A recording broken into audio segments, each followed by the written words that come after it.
तो भी लोग इस बात को लेकर परेशान रहते हैं कि लोन का रीपेमेंट नहीं करने पर जो है काफ़ी ज़्यादा दिक्कत होता है। लेकिन मैं बता दूँ, अगर आप बैंक से या एनबीएफसी रजिस्टर या ऑनलाइन ऐप से लोन लिए हैं और उसका रीपेमेंट अगर आप नहीं कर पा रहे हैं ना, तो एक रास्ता है जिसको अंतिम रास्ता बोला जाता है। और उस उपाय को करने के बाद, उस रास्ता को अपनाने के बाद आपका लोन का टेंशन पूरी तरह से खत्म हो जाएगा और वहाँ पे बहुत कम पैसा आपको वहाँ पे भरना होगा, लगभग नहीं के बराबर ही पैसा भरना होगा। तो जिन भी लोगों ने लोन ले रखा है और उनको लग रहा है कि मैं पैसा चुकाने में असमर्थ हूँ, मेरे पास पैसा नहीं है, मैं पूरा पैसा चुका नहीं पाऊँगा, उनके लिए ये वीडियो मैं बना रहा हूँ।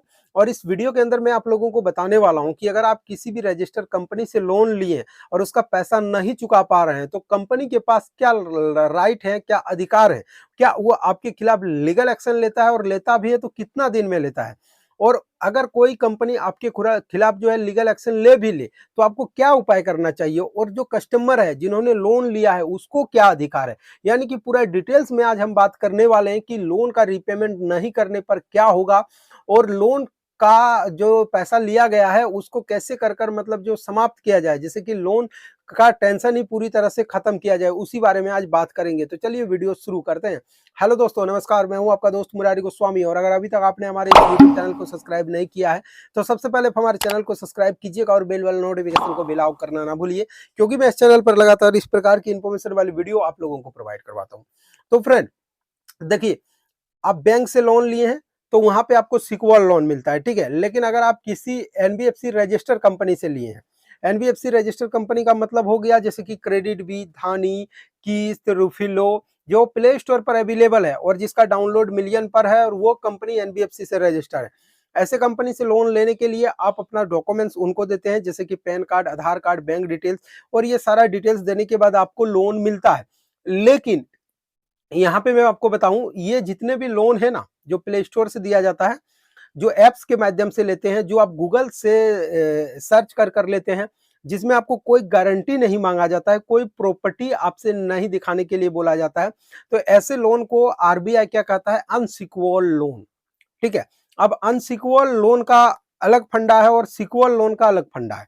अगर आप बैंक से लोन लेने जाते हैं, ठीक है, जैसे कि सपोज डेट मुझे पैसा चाहिए, मैं बैंक जाऊंगा लोन लेने, तो अभी बैंक वाला जो पहला सवाल मुझे यही करेगा कि आप किस लिए लोन लेना चाहते हैं और कितना अमाउंट का लेना चाहते हैं और आपको जो मैं लोन दूंगा उसके एग्नेस्ट में आप कौन सा ऐसा प्रॉपर्टी है जो आप मेरे पास रखेंगे गारंटी के तौर पर, ठीक है। तो वहां पे बहुत सारे लोग क्या करते हैं, अपना घर रखते हैं, मकान रखते हैं, गाड़ी रखते हैं, मतलब कुछ ना कुछ प्रॉपर्टी आपको वहां पे बैंक में दिखाना होगा, तब जाके आपको लोन मिलता है। और बैंक के पास ये ऑथराइज भी है, ये उनको दिया हुआ है कानून में, ये प्रावधान भी कि अगर कोई डिफॉल्टर जो लोन नहीं भर पा रहा है, अगर वो पैसा चुकाने में असमर्थ है, तो उसका जो प्रॉपर्टी है उसको जब्त किया जा सकता है। ऐसा उन लोगों का अपना कानून है, सरकार ऐसा कर सकता है। लेकिन क्या एप्स लोन से लोन लिया गया, अगर आप पैसा चुकाने में असमर्थ हैं तो फिर क्या इसी प्रकार का उनका भी प्रोविजनल है। तो इसी चीज को मैं आज आपको क्लियर कर दूंगा, क्योंकि मैंने यूट्यूब पर बहुत सारा वीडियो देखा, उसमें हर एक वीडियो में गलत इंफॉर्मेशन आप लोगों को बताया गया है। अब देखिए, गलत इंफॉर्मेशन का इफेक्ट भी काफी ज्यादा होता है, क्योंकि आप लोग क्या करते हैं, ज्यादातर यूट्यूब वीडियो पर भरोसा करते हैं और यूट्यूब वीडियो में जो आप देखते हैं, जाहिर सी बात है उसमें कितनी सच्चाई है ना, इस चीज को जानने के लिए आपको रिसर्च करना चाहिए, क्रॉस एग्जामिनेशन करना चाहिए। जैसे कि मैं भी अगर कोई इन्फॉर्मेशन दे रहा हूं ना, इसका मतलब ये नहीं है कि मैं आपको सटीक ही बता पाऊंगा। इसका मतलब ये है कि आपको सबसे पहले मैं जो भी बात आपको बोल रहा हूं उसको गूगल में रिसर्च कीजिए, ठीक है। गूगल में रिसर्च कीजिए, अगर गूगल में आपको सही डाटा मिल रहा है कि नहीं, बिल्कुल सही जानकारी है, फिर जाके आपको यहाँ पे बात मानना है, ठीक है। तो अब चलिए बात करते हैं कि अनसिक्योर्ड लोन का रिपेमेंट नहीं करने पर क्या होता है और वो कौन सा रास्ता है जिसको अपनाने के बाद आपका पूरा लोन का ही टेंशन खत्म हो जाएगा। तो अनसिक्योर्ड लोन बेसिकली जो एप्स प्रोवाइड करवाता है वो किससे ऑथराइज होते हैं, आरबीआई से, और आरबीआई ऑथराइज करता है एनबीएफसी को। और ये जितने भी लोन एप्स है सभी को रिपोर्ट करना होता है एनबीएफसी को। और आरबीआई का नियम, जो सबका बाप है ना, वो है कौन है, वो है आरबीआई। आरबीआई का बात बैंक को मानना है, एनबीएफसी को मानना है, लोन एप्स को मानना है, सबको मानना है, आपको मानना है, हमको मानना है। मतलब टोटल जितना भी प्रावधान है वो आरबीआई फाइनेंस रिलेटेड सभी फैसला जो है वही करता है, क्या नियम है नहीं है वो वही करता है। और आरबीआई साफ साफ कहता है कि अगर आप लोन चुकाने में असमर्थ हैं तो कोई सटीक ठोस आपके पास कारण होना चाहिए, वजह होना चाहिए। ऐसा नहीं कि आपने शौक से लोन ले लिया, पैसा आप नहीं दे रहे हैं, जानबूझकर पेमेंट नहीं कर रहे हैं, तो उस केस में आरबीआई आपको कोई भी मदद या छूट नहीं देता है। लेकिन सपोज़ दैट अगर मैं किसी ऐप से लोन लिया हूँ और सपोज़ दैट मेरा स्थिति कुछ ठीक नहीं है, आर्थिक स्थिति खराब है, मेरे परिवार में कोई ऐसा दिक्कत चल रहा है जिसके लिए मुझे पैसे की काफ़ी ज़्यादा ज़रूरत पड़ता है और मैं लोन चुकाने में असमर्थ हो रहा हूँ, या तो फिर ऐसे कंडीशन भी हो सकता है जहाँ पे मेरा खुद का कोई एक्सीडेंट वगैरह हुआ हो, तो वैसे कंडीशन में अगर आपके पास जो है ठोस कारण है लोन नहीं देने का, तो फिर वो कारण बता के आप कंपनी से टाइम ले सकते हैं। ऐसा नहीं कि आपको लोन नहीं चुकाना है, लोन आपको चुकाना है, लेकिन वहाँ पे आपको टाइम मिल जाता है। जैसे कि मान लिया जाए कि आपका लोन का पेमेंट 3 महीना में करना है, लेकिन आप ठीक-ठाक स्थिति में नहीं है, आप नहीं कर पा रहे हैं, तो ऐसे कंडीशन में आप कंपनी से और 3 महीना माँग सकते हैं। उसके बाद कंपनी अगर आपको टाइम नहीं दे रहा है, ठीक है? तो आप निश्चिंत रहिए, कोई भी लीगल एक्शन अगला 3 महीना तक नहीं होगा, क्योंकि जो भी लीगल एक्शन होगा, जो भी होगा उसमें एक वेरिफिकेशन भी होता है और वेरिफिकेशन में आप ये चीज़ जो है वहाँ पे सर्टिफ़ाइड कर पाएँगे, जो नहीं मेरा इस तरह का प्रॉब्लम है, इसके लिए मैं लोन का रीपेमेंट नहीं कर पा रहा हूँ।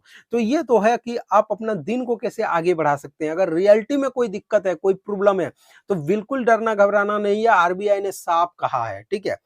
दूसरा बात दूसरा बात भी यहाँ पे मैं आपको बता रहा हूँ, अगर बार-बार कोई भी लोन रिकवरी वाले एजेंट, संस्था, बैंक कोई भी अगर आपको बार-बार कॉल करता है, परेशान करता है, तो वो भी चीज़ गलत है। इसके खिलाफ भी आप आरबीआई में जाकर कंप्लेंट दे सकते हैं।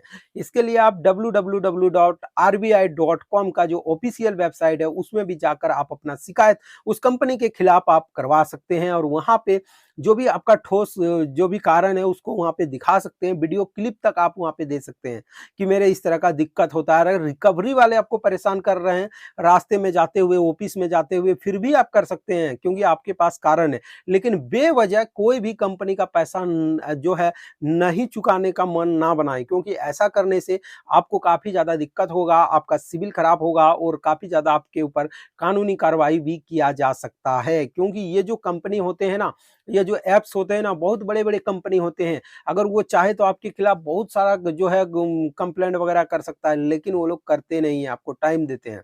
अब यहाँ पे बात करें कि ऐसा कोई इंसान है जो कि पैसा चुका ही नहीं पा रहा है, ठीक है? ऐसे कंडीशन में क्या करना चाहिए? तो ऐसे कंडीशन में एक और आखिरी रास्ता है जिसका नाम है सेटलमेंट। अब सेटलमेंट क्या होता है? सेटलमेंट देखिए, जो भी लोन अमाउंट आपने लिया है, जो प्रिंसिपल अमाउंट लिया है, उसी अमाउंट में जो भी इंटरेस्ट लगा है, जो भी पेनल्टी लगा है, जो भी अदर चार्ज लगाया है, सभी चार्ज को माफ किया जाएगा सेटलमेंट में।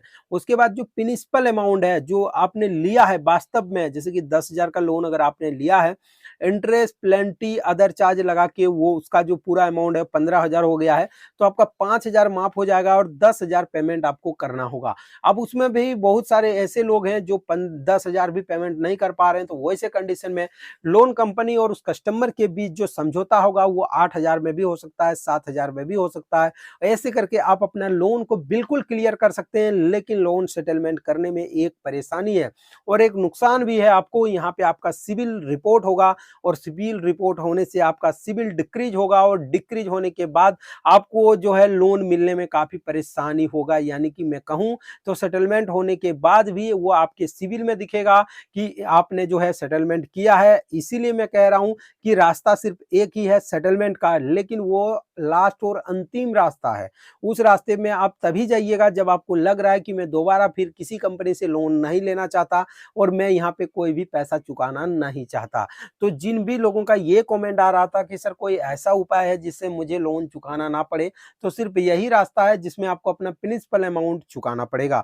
तो मुझे उम्मीद है ये वीडियो आप लोगों को पसंद आया होगा। अगर वीडियो आप लोगों को पसंद आया तो वीडियो को लाइक, शेयर और कमेंट जरूर कीजिएगा और इस वीडियो रिलेटेड कोई भी सवाल अगर आपके मन में है तो आप हमें कमेंट कर जरूर पूछिएगा।